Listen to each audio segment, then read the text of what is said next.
Most people get this wrong. They think personal loans are only for banks or traditional lenders.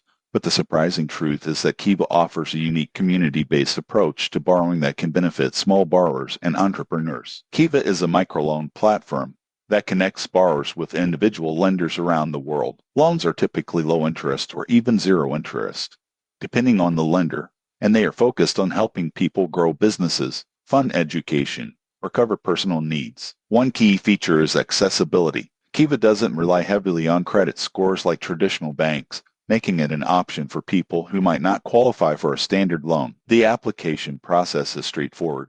You submit your story, funding goal, and repayment plan, and the Kiva community decides whether to fund your loan. The surprising truth is that Kiva operates on trust and social accountability. Because your loan is crowdfunded by individuals who want to support your goals, you often receive encouragement and guidance from the community. This adds a personal touch that traditional banks rarely offer. Some limitations include the time it can take to get fully funded, as funding depends on individual lenders. Also, loans are usually smaller amounts, so if you need a large sum quickly, Kiva may not be the best solution. In conclusion, Kiva personal loans are ideal for entrepreneurs, students, or anyone seeking small, flexible loans with a community-driven approach. If you value accessibility and social support alongside your financing, Kiva is worth exploring. Subscribe for more honest reviews of financial tools to help you make smart borrowing decisions.